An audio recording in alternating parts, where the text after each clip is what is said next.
In today's episode, we are going to study what asthma is.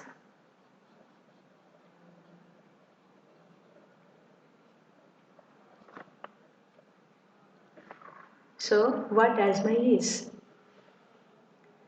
Sometimes back, I asked a group of students what they think is a greater curse to humanity, disease or death. To my surprise, most of them told it's disease. Why not death? Well, ma'am, death must be a horrible experience, but none of us has met it yet. On the other hand, a disease that is incurable and strikes you repeatedly can kill you every single day. The person who said those words is a patient. He is a patient of a disease called asthma. In today's episode, we are going to see what made him hate that disease so much, what asthma is. Asthma is a disease of lung. Asthma is a disease of lung. And asthmatics have breathing difficulty.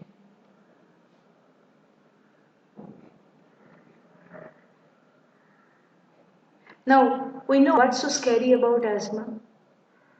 Because asthma is incurable and it can happen many times in a person's lifetime, is the thing that people are most scared of.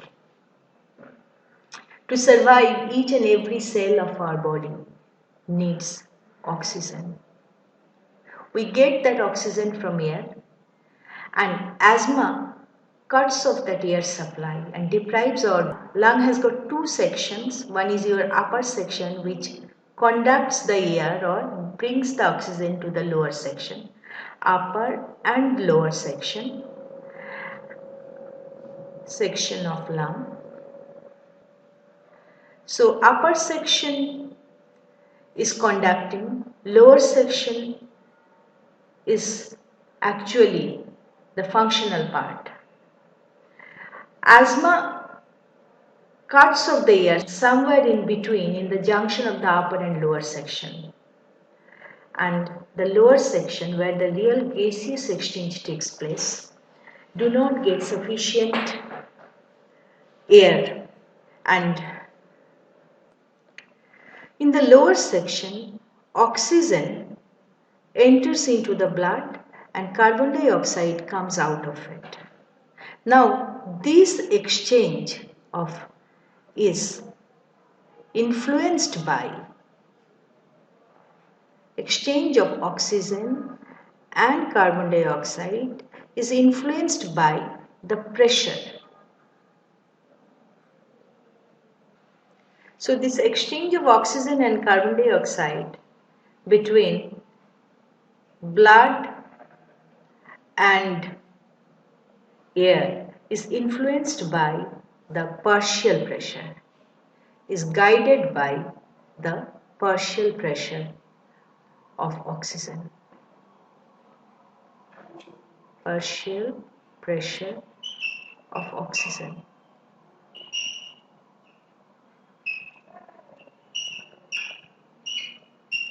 And CO2 of course. So when there is less air in the lung, the partial pressure drops and this exchange is affected. So what happens after some time, there will be less oxygen in the blood and more carbon dioxide, because carbon dioxide has got greater solubility than oxygen. It doesn't want to leave the blood so easily, and less oxygen means a condition that is called hypoxia. Greater carbon dioxide is again called another condition called hypercapnia. So together with hypoxia, hypercapnia, and this extra effort that the body does to restore the level of oxygen and carbon dioxide, that is increased respiratory rate, it produces a sound, the sound of hissing, or we sometimes call it wheezing, the wheezing sound of asthma. Symptoms of asthma are wheezing, that hissing sound,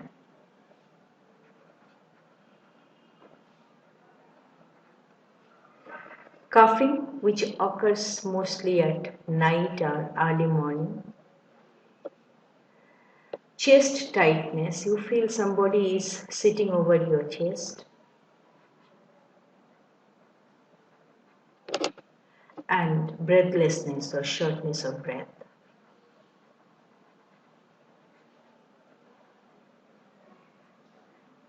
But does having these symptoms mean a person is suffering from asthma?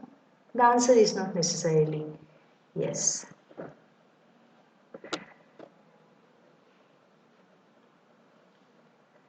Many people suffering from common cold, influenza, they may be having these similar symptoms. So, to diagnose somebody of asthma, we need more than recognizing these symptoms. There are diagnostic tests called spirometry, where a person is asked to breathe into a device and that measures the volume of air a volume of air exhaled. And this volume in asthmatics are characteristically low. In asthmatics, this expiratory volume is low.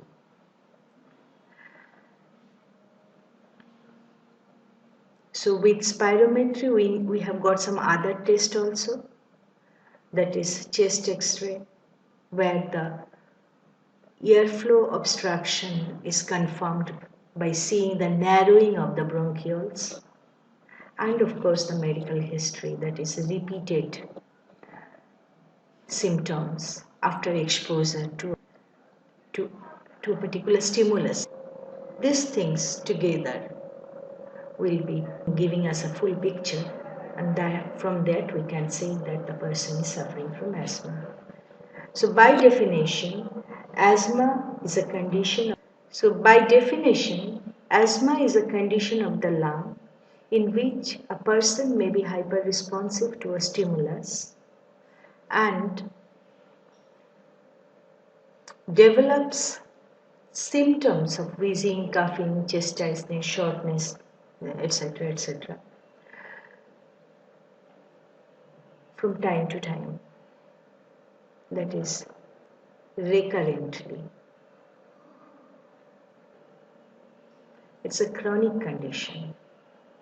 Chronic condition in which the respiratory system is hyper responsive to one or more stimulus, and the attacks happen recurrently.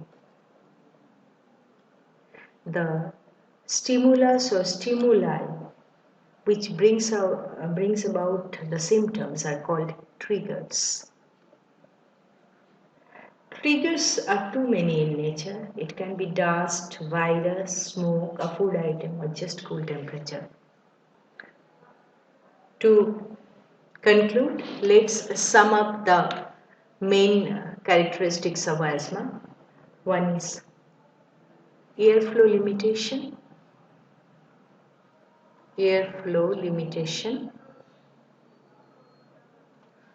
hyper-responsiveness, and inflammation. Asthma is incurable. When a person is not showing the symptoms, he is carrying the disease with him. Asthma is incurable, but the good news is that with modern medicines, you can manage it so well that the symptoms are almost absent. In the next episode, we are going to see the pathophysiology of asthma, and then only we'll be able to know how it can be stopped or managed. Thank you.